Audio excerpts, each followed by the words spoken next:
I'm Natalia Bonner. It's day 283. Today we are going to be again stitching with my mini 4-in-1 machine quilting ruler. Let's get stitching.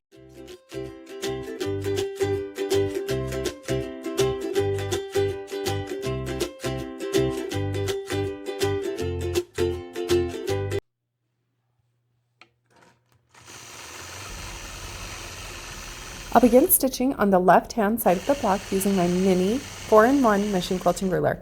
From there, I'll stitch in the ditch all the way around the outside of the block.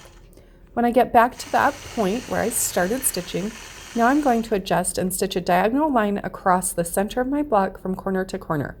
However, when you start this on a 6-inch block, the mini ruler is not long enough to hold and lay all the way across the block. So, if you look closely, you can see that I'm lining up that inside marked line on the mini 4-in-1 machine quilting ruler, lining it up with the outside of the block. Then I'll stitch a diagonal line, stop with my needle in the down position, adjust so that the marked line on the opposite side of the block lines up right on top of the outside of the block. That's kind of a cheater way to get really nice straight lines by using the markings on your ruler instead of adding additional markings to your quilt block. From there, I'm ready to begin stitching. I'll stitch that diagonal line all the way across the block. When I get down to the opposite side of the block, I'll move up just 1/4 of an inch and stitch the next line. From there, I'm going to travel across the ditch. This time I'm going to move over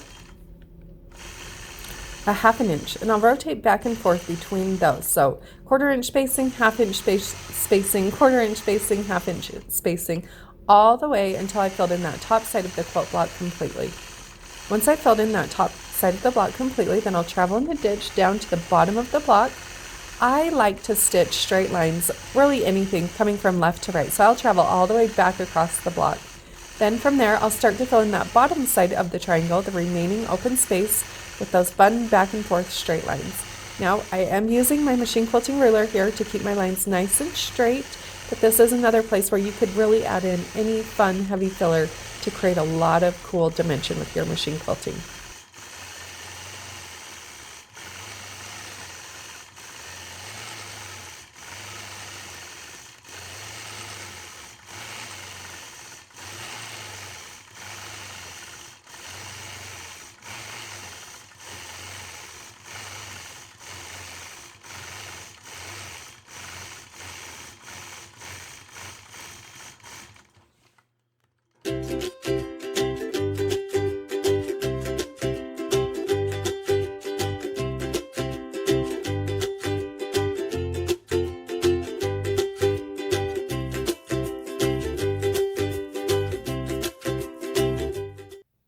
Friends, I hope you enjoyed today's block and found a little bit of inspiration with my machine quilting.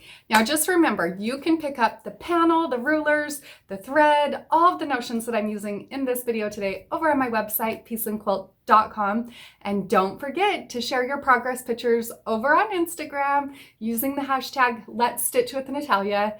That's where we will be selecting winners for weekly prizes. See you all tomorrow.